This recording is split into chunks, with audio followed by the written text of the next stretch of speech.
तो दोस्तों, कैसे हो आप सब लोग। मैं नितिन साहू आप सबका स्वागत करता हूँ बेस्ट टू लक स्टडी पर। तो दोस्तों, आज हम जानेंगे न्यू एजुकेशन सिस्टम के बारे में। सरकार ने न्यू एजुकेशन सिस्टम लाने को विचार कर रही है, जिसका प्रस्ताव कैबिनेट में पास हो गया है। अब यह कुछ समय के बाद संसद में पास होगा तो यह एक नीति कानून बन जाएगा। इसके बाद इसे हर राज्य में लागू कानून बना के इसको लागू कर दिया जाएगा। तो जानते हैं अपन इस न्यू एजुकेशन सिस्टम के बारे में, इसमें क्या क्या परिवर्तन होंगे, इसमें छात्रों को क्या फ़ायदा होगा, हर स्टूडेंट को उससे क्या फ़ायदा होगा। दोस्तों, कहते हैं कि समय के साथ बदलाव बहुत आवश्यक होता है, इसलिए समय के साथ बदलाव यहाँ पे हो रहा है। दोस्तों, कहते हैं कि जब किसी देश में बड़ा बदलाव करना हो तो उस देश की शिक्षा नीति को बदलना चाहिए। तो दोस्तों, भारत सरकार के मानव संसाधन विकास मंत्रालय ने इस नई नीति शिक्षा की घोषणा की है। तो दोस्तों, आज हम जानेंगे कि यह नई शिक्षा नीति क्या है। यदि आप एक छात्र हो तो आपको यह जानकारी होना आवश्यक जरूरी है। दोस्तों, जो यह न्यू शिक्षा नीति है, शिक्षा नीति बहुत से लोगों के सोच समझकर वो बहुत सारे सुझावों से बनाई गई है। इस शिक्षा नीति में सबसे मज़ेदार बात यह है कि इसमें जो रहते हैं ना सब्जेक्ट स्ट्रीम को ख़त्म कर दिया गया है। जैसे बोलते थे पहले, कोई बंदा बीएससी बायो कर रहा है, कोई बंदा बीएससी मैथ कर रहा है, कोई बंदा बीएससी एग्रीकल्चर कर रहा है, कोई इंजीनियरिंग कर रहा है, तो ये सब खत्म हो जाएगा। इसमें सीधे यह होगा कि ग्रेजुएट है मतलब ग्रेजुएट है।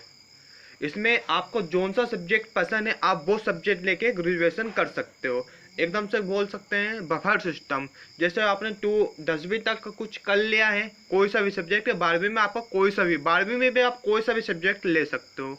जैसे 12वीं में आपको 10वीं तक तो सब मेन पढ़ते हैं, यानी एक सा पढ़ते हैं, तो एक वहाँ पे 10वीं तक तुमको एक सब्जेक्ट भूगोल से अच्छा लगता है, तुम एक सब्जेक्ट भूगोल का ले लो।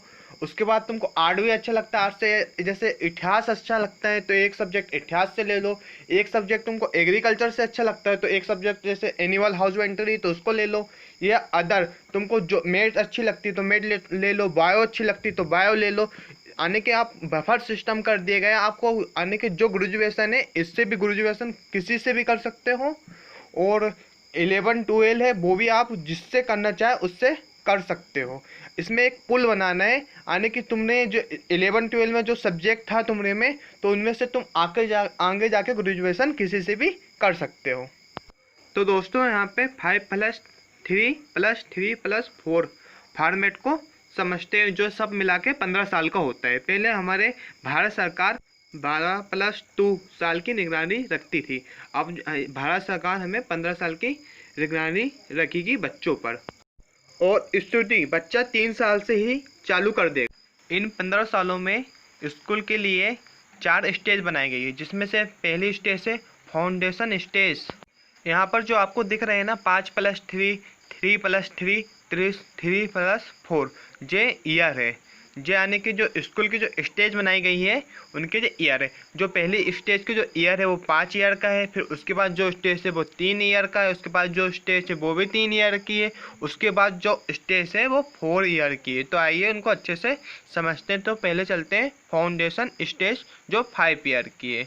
तो दोस्तों, क्या होता था पहले में, जब अपन स्कूल में पढ़ाई करते तो बच्चे क्या होते थे, स्कूल से डरते थे, आने स्कूल को सजा समझते थे। इसलिए अब क्या कर रहा है, स्कूल में अब किताबी चीज़ों को कम कर कर खेल कूद की पढ़ाई में भी ज़्यादा ध्यान दिया जाएगा। बच्चों को आने के खेलने के लिए सुविधाएं भी आने प्ले स्कूल जैसा बना दिया जाएगा, जिससे क्या होगा, बच्चे को स्कूल से लगाव होगा।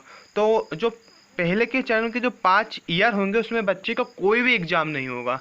उन लोग स्कूल जाएंगे, खेलेंगे कूदेंगे, कुछ पढ़ेंगे और ऐसे जाएंगे। उनको कोई उनके ऊपर लोड नहीं दिया जाएगा कि तुमको एग्ज़ाम देना है। इसमें दोस्तों प्री प्राइमरी जो पहली दूसरी से पहले का जो स्कूल होता है, जिसको KG1 KG2 कहते हैं, उसके 3 बरस और पहली और दूसरी कक्षा को उसमें शामिल किया जाएगा। और उसमें जो कोर्स होगा वो NCERT के द्वारा तैयार कराई जाएगी, और इसमें के लिए तो कोई एग्ज़ाम तो नहीं होगा, और इसमें खेलकूद और अन्य गतिविधियों की भी पढ़ाई होगी। इसके साथ इन 5 वर्षों में उसकी पढ़ाई अपनी मातृभाषा में होगी। चाहे वो गुजरात का हो तो उसकी पढ़ाई गुजराती में होगी, मराठी का तो उसकी पढ़ाई मराठी में होगी। कह सकते हैं कि स्कूल जो होते हैं इनको इंग्लिश में पढ़ाने के लिए विवश नहीं कर सकते हैं। आप इनको अपनी गुजराती भाषा, मराठी, तमिल, कन्नड़ जो भी जिस भाषा में पढ़ाना है उस मातृभाषा में 5 वर्षों में उस बच्चे को पढ़ाया जा सकता है, क्योंकि छोटे बच्चे जो होते हैं वो अपनी मातृभाषा में अधिकतर सीख पाते हैं, इसलिए उनको अपनी पहले मातृभाषा में सिखाया जाएगा। और इंग्लिश इसमें एक सब्जेक्ट के रूप में रहेगी, जिससे वो थोड़ी थोड़ी सीख के आगे इंग्लिश अच्छे से पढ़ सके। यहाँ पर दूसरी स्टेज है प्रिपरेशन स्टेज, जो है 3 ईयर की, जो क्लास 3 से है 5वीं तक, यानी कि क्लास 5 तक। इस स्टेज से बच्चे के एग्ज़ाम शुरू हो जाएंगे, यानी कक्षा 3 से लेकर 5वीं तक से बच्चे के एग्ज़ाम चालू हो जाएंगे। कक्षा 3 से बच्चों को एग्ज़ाम देना होगा। इसके साथ से जो शिक्षा है वो थिंकिंग पर इसमें जोर दिया जाएगा, जैसे रटने वाला काम होगा उसमें नहीं होगा, और शिक्षा के साथ साथ में जो न्यू टेक्नोलॉजी है उसका भी उपयोग किया जाएगा। इसके साथ साथ इनको 6वीं क्लास से कंप्यूटर भी सिखाया जाएगा। दोस्तों यहाँ पे जो थर्ड स्टेज है वह है मिडिल स्टेज, जो क्लास 6 से लेके 8 तक है।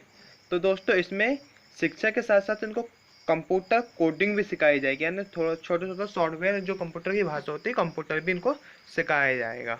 इसके साथ साथ कक्षा 6 से बच्चा किसी भी विषय में प्रैक्टिकल ट्रेनिंग भी ले सकता है, जैसे उसके किसी विषय में रुचि है, जैसे आर्ट में इसको चित्र बनाना अच्छा लगता है, उसको एग्रीकल्चर पसंद है तो वो एग्रीकल्चर की प्रैक्टिकल ट्रेनिंग ले सकता है। क्या होता था पहले सिर्फ शिक्षा दी जाती थी, उसको प्रैक्टिकल का कुछ नॉलेज नहीं होता, तो उसको पता होता है कि ऐसा होता है मगर उसको प्रैक्टिकल के बारे में कुछ पता नहीं होता, तो वो कुछ कर ही नहीं पाता था। तो अब क्या होगा, शिक्षा के साथ साथ प्रैक्टिकल में भी जोर दिया जाएगा, जो एक बहुत अच्छी बात है। और दोस्तों इसमें चौथी और लास्ट स्टेज है उसका 9 से लेके 12वीं तक। तो अब 9 से लेकर 12वीं तक में सेमेस्टर सिस्टम कर दिया जाएगा। इसमें से जो बच्चे 8वीं तक उन्होंने जो भी सब्जेक्ट लिया है उनमें से उसको जो भी मन करता है उनमें से एक सब्जेक्ट को वो अपनी मर्जी से चूज यानी जो सब्जेक्ट उसको अच्छे लग रहे हैं वो सब सब्जेक्ट में से कुछ सब्जेक्ट चूज करके 9 से लेकर 12वीं तक पढ़ सकता है। जैसे किसी को भूगोल पसंद भूगोल ले लेगा, बायो पसंद है बायो ले लेगा, जो जिसको पसंद है वो 9 से लेकर 12वीं तक पढ़ सकता है।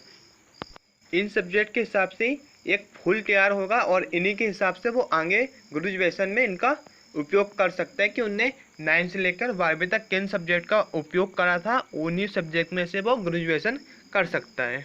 और 9 क्लास से 12वीं तक में 1 साल में 2 सेमेस्टर होंगे। इससे क्या होगा कि बहुत से बच्चे क्या करते हैं कि परीक्षा के टाइम में बस पढ़ाई करते हैं, बाकी समय तो स्कूल भी नहीं जाते हैं, और परीक्षा जैसे आती है उसके 1-2 महीने तक पढ़ते हैं और अच्छे नंबर भी ला लेते हैं। जो रेगुलर पढ़ता है कभी कभी होता है वो पीछे रह जाता है, और जो 1-2 महीने ही अच्छी तैयारी कर लेता है वो अच्छे नंबर ला लेता है। तो सेमेस्टर सिस्टम से होने से ये हो जाएगा उसको 6-6 महीने में 2 एग्ज़ाम देने पड़ेंगे, दोनों एग्ज़ामों का जो रिजल्ट मिलकर 1 साल का रिजल्ट बनेगा।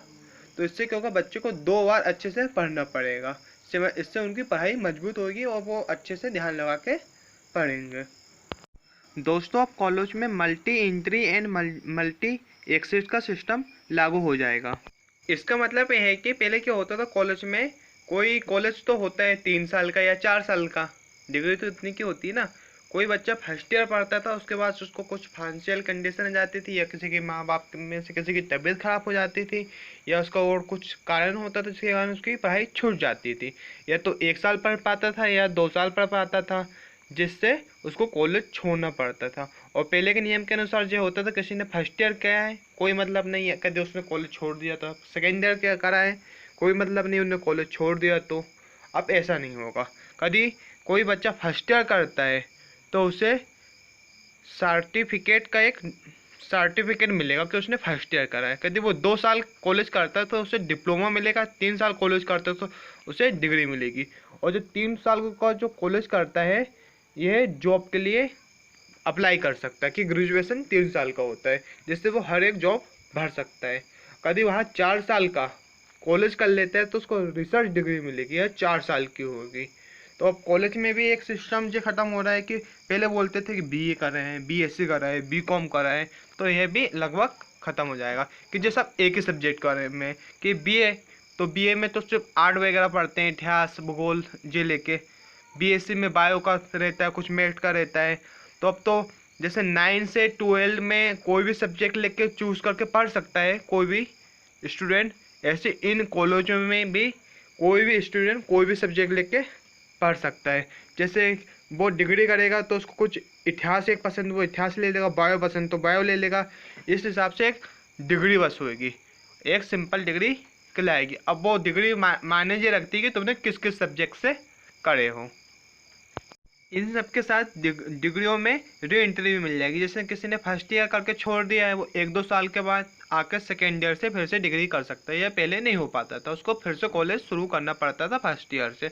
कभी वो पढ़ते पढ़ते फर्स्ट ईयर छोड़ देता था, तो उसको उसको सर्टिफिकेट मिल जाएगा, फिर वो कहीं से भी डिप्लोमा में यानी सेकेंड ईयर में जा सकता है।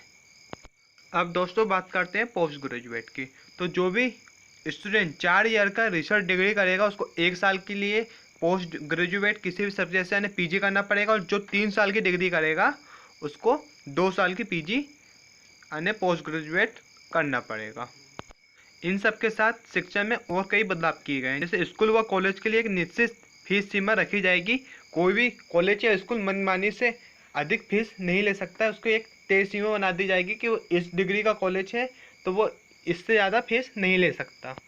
और दोस्तों यहाँ पर कॉलेज में एडमिशन के लिए एक किसी किसी स्टूडेंट का क्या होता है, प्रतिशत अच्छा नहीं बन पाता है, तो वो उसके लिए एक टेस्ट दे सकता है जिसका नाम है कॉमन एप्टीट्यूड टेस्ट। तो क्या होगा, जिसका उसका कम प्रतिशत बना वो ये टेस्ट देने के बाद इन दोनों के नंबर जुड़ के वो कॉलेज में उसको एडमिशन मिल जाएगा। और एक हैप्पी न्यूज़ ये है यानी खुशखबरी ये है कि अब इंडिया में फॉरेन यानी विदेशी यूनिवर्सिटी भी अपनी ब्रांच खोल सकती है। इसके लिए छूट दे दी गई है कि ये लोग भारत में भी अपनी ब्रांच खोल सकती है। इसके तहत जो टॉप की 50 यूनिवर्सिटी है विदेशों की, वहाँ यूनिवर्सिटी भारत में अपनी ब्रांच खोल सकती है। तो अब अपने इंडियन लोगों को भी विदेशी जो बड़े बड़े जिनके लिए विदेश जाके पढ़ना पड़ता था, वहाँ पे आप अपने इंडिया में वो यूनिवर्सिटी में पढ़ सकते हैं। दोस्तों इस शिक्षा नीति के साथ में मानव संसाधन विकास का नाम भी बदलकर शिक्षा मंत्रालय कर दिया गया है। और जो ये नई शिक्षा नीति 2020 एनईपी है, यह 2022 से लेकर 2023 तक लागू होगी, क्योंकि अभी कोरोना वायरस चल रहा है, इसके कारण तो हो जो ठीक होगा उसी के बाद ये लागू होगी। अभी संसद में इसके लिए कानून बनेगा, उसके बाद फिर राज्य में इसके लिए कानून बनेगा, तो इसमें भी टाइम लगेगा। अभी 1-2 वर्ष तो अभी जो चल रहा है वही शिक्षा नीति चलेगी। तो दोस्तों बहुत बहुत धन्यवाद वीडियो को पूरा देखने के लिए। यदि आपको वीडियो अच्छी लगी हो तो प्लीज़ सब्सक्राइब माय चैनल। बहुत बहुत धन्यवाद। मिलते हैं नेक्स्ट वीडियो में। जय हिंद, जय भारत।